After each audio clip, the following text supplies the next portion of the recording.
Hello friends, welcome to Shaivi's kitchen magic. నేను మీ దీపిక. ఇవాళ నేను మీకు పూరి అండ్ అందులోకి పూరి కర్రీ ఎలా తయారు చేయాలో చూపించబోతున్నానండి. నేను చెప్పే ఈ ప్రాసెస్ ఫాలో అవుతూ కనుక చేశారంటే మీకు అచ్చంగా హోటల్ స్టైల్లో లాగానే పూరి అండ్ కర్రీ వస్తాయండి. టేస్ట్ అయినా సరే, టెక్స్చర్ అయినా సరే పర్ఫెక్ట్గా వస్తుంది. నేను చెప్పే చిన్న చిన్న టిప్స్ కూడా ఫాలో అవుతూ చేసేసారంటే చాలా టేస్టీగా వస్తుందండి మీకు ఈ పూరి అండ్ కర్రీ అనేది. నేను చూపించబోయే కర్రీ కొంచెం డిఫరెంట్గా చేయబోతున్నాను.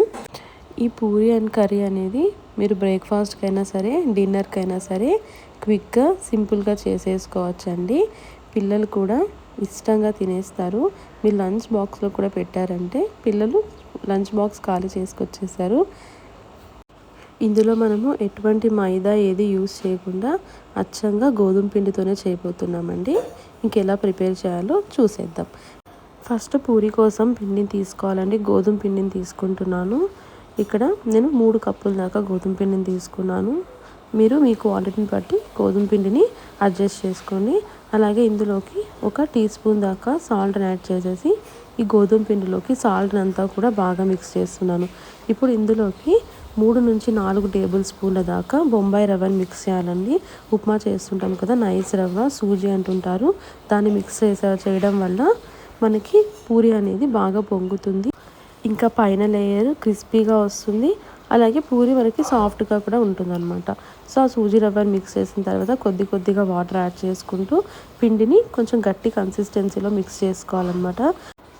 మరి చపాతీ పిండిలా కాకుండా వీడియోలో చూపించిన కన్సిస్టెన్సీలో మిక్స్ చేసేసుకున్న తర్వాత 1 టేబుల్ స్పూన్ దాకా ఆయిల్ వేసి మొత్తం పిండికి అప్లై చేసేసి లిడ్ క్లోజ్ చేసేసి సైడ్ పెట్టాలి. అంతవరకు మనకి ఆ రవ్వ అనేది బాగా నానుతుంది అనమాట. ఈలోపు మనం కర్రీ ప్రిపేర్ చేసుకోవడం కోసం స్టవ్ పైన ఒక ప్యాన్ పెట్టుకొని అందులోకి 3 నుంచి 4 టేబుల్ స్పూన్ల దాకా ఆయిల్ యాడ్ చేసుకోవాలి. ఆయిల్ హీట్ అయిన తర్వాత ఆవాలు, జీలకర్ర ఇంకా కరివేపాకు కూడా యాడ్ చేసేసి బాగా మిక్స్ చేసుకోవాలన్నమాట. బాగా మిక్స్ చేసుకున్న తర్వాత ఇప్పుడు ఇందులోకి 2 మీడియం సైజ్ ఉల్లిపాయలని చిన్నగా కట్ చేసుకొని వేసుకోవాలి. అలాగే 2 పచ్చిమిర్చిని మాత్రం యాడ్ చేసుకోవాలి. ఎందుకంటే కర్రీ అనేది మనకి కొంచెం మైల్డ్గానే ఉంటుంది కాబట్టి 2 పచ్చిమిర్చిని యాడ్ చేసుకోవాలి. యాడ్ చేసుకొని ఇదంతా కూడా ఆయిల్లో బాగా మిక్స్ చేసుకున్న తర్వాత ఇందులోకి రుచికి సరిపడా సాల్ట్ని యాడ్ చేసుకోవాలి. అలాగే 1/2 టేబుల్ స్పూన్ దాకా పసుపును కూడా యాడ్ చేసేసి బాగా మిక్స్ చేసుకోవాలి. ఇదంతా కూడా బాగా మిక్స్ చేసేసి లిడ్ క్లోజ్ చేసేసి ఆనియన్స్ అనేవి కొంచెం మగ్గేదాకా కూడా కుక్ చేసుకోవాలి. మనకి ఇక్కడ ఆనియన్స్ బ్రౌన్గా అయిపోనక్కర్లేదండి. లైట్ పింక్ కలర్లోకి టర్న్ అయ్యేదాకా కూడా మనము ఆనియన్స్ని మగ్గించుకోవాలన్నమాట. ఇలా ఆనియన్స్ కొంచెం లైట్గా ట్రాన్స్పరెంట్ అయిన తర్వాత ఇందులోకి 1 మీడియం సైజ్ టమాటోని యాడ్ చేసుకోవాలి. అలాగే మనకి నచ్చిన వెజిటేబుల్స్ని కూడా ఇందులోకి యాడ్ చేసుకోవచ్చు అనమాట. నేను ఇక్కడ క్యారెట్ అండ్ పొటాటో యాడ్ చేశాను. మీరు కావాలంటే బీన్స్, పచ్చి బఠానీ, క్యాప్సికము ఇలా మీకు నచ్చిన వెజిటేబుల్స్ని యాడ్ చేసేసుకోవచ్చు. ఇక నేను వెజిటేబుల్స్ యాడ్ చేసేసి అవన్నీ కూడా ఆయిల్లో బాగా ఒకసారి మిక్స్ చేసేసేయాలి. మిక్స్ చేసేసి లిడ్ క్లోజ్ చేసేసి వెజిటేబుల్స్ అన్నీ బాగా కుక్ అయ్యేదాకా లో ఫ్లేమ్లోనే పెట్టి కుక్ చేసుకోవాలన్నమాట. వెజిటేబుల్స్ కొంచెం సన్నగా కట్ చేసుకోవాలి. అప్పుడైతే త్వరగా కుక్ అయిపోతాయి అనమాట. అండ్ ఈ సాగు టేస్ట్ కూడా చాలా బాగుంటుంది సన్నగా కట్ చేసుకుంటే. చూసారా, ఇక్కడ వెజిటేబుల్స్ అన్నీ కూడా మధ్యలో కలుపుతూ బాగా మగ్గించుకోవాలన్నమాట. మీరు వెజిటేబుల్స్ తినని పిల్లలకి ఈ రకంగా కనుక ఈ కర్రీ చేసి పెట్టారంటే చాలా ఇష్టంగా తింటారండి. వెజిటేబుల్స్ మరీ పెద్దగా కట్ చేసుకోకుండా కొంచెం సన్నగా కట్ చేసుకోవాలన్నమాట. కట్ చేసుకుంటే త్వరగాను కుక్ అవుతాయి. అవి ఈ కర్రీలో టేస్ట్ కూడా చాలా ఎన్హాన్స్ చేస్తాయి అన్నమాట. ఇప్పుడు వెజిటేబుల్స్ బాగా కుక్ అయిపోయాయి కదా ఇక్కడ.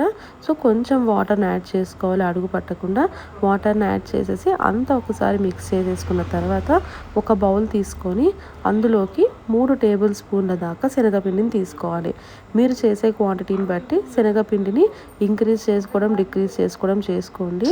ఇక్కడ నేను 3 టేబుల్ స్పూన్ల దాకా శనగపిండిని యాడ్ చేసి అందులోకి వాటర్ని యాడ్ చేసేసి ఎటువంటి లమ్స్ లేకోకుండా బాగా బీట్ చేసుకోవాలన్నమాట.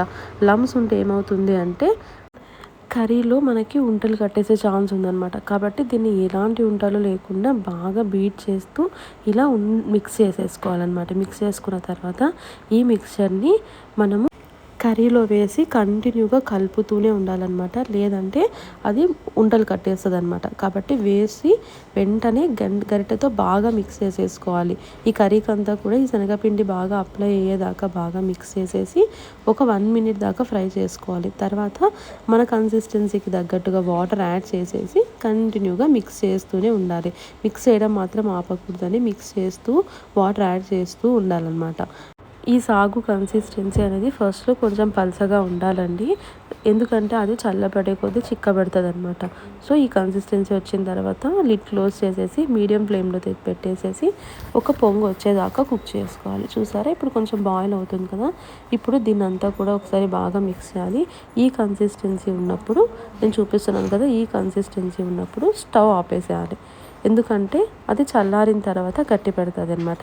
ఇప్పుడు పూరి ఎలా తాల్చుకోవాలో చూపించేస్తాను. మనం పిండి నుండి చిన్న చిన్న ఉండలుగా తీసుకోవాలన్నమాట. చిన్న చిన్న ఉండలు తీసుకున్న తర్వాత పొడిపిండి చల్లుకుంటూ తాల్చుకోవాలి. ఇక్కడ ఒక చిన్న చిట్కా ఏంటంటే, మనం పూరి తాల్చేటప్పుడు బియ్యం పిండిని వేసి తాల్చుకున్నామంటే ఆయిల్ అనేది అసలు మనకి నల్లగా మారకుండా ఉంటుందండి. ఈసారి డెఫినెట్గా ట్రై చేయండి. ఇప్పుడు పొడి బియ్యం పిండి వేసుకుంటూ పూరీని సైడ్కి తాల్చుకుంటూ ఉండాలన్నమాట. మధ్యకి ఎక్కువ తాల్చకూడదు, సైడ్కి తాల్చాలి. ఈ మాత్రం మందం ఉంటే మనం చేసే ప్రతి పూరి కూడా చక్కగా పొంగుతుందండి. ఇప్పుడు తాల్చుకున్న పూరీని వేడి వేడి ఆయిల్లో వేసి సైడ్స్కి ప్రెస్ చేస్తూ కాల్చుకున్నారంటే పూరీ రెడీ. ఈ వీడియో కనుక మీకు నచ్చినట్టయితే డెఫినెట్గా లైక్ చేయండి, షేర్ చేయండి, ఇంకా కామెంట్ కూడా చేయండి. ఇంకా నా ఛానల్ ఎవరైనా సబ్స్క్రైబ్ చేసుకోకపోతే డెఫినెట్గా సబ్స్క్రైబ్ చేసుకోండి.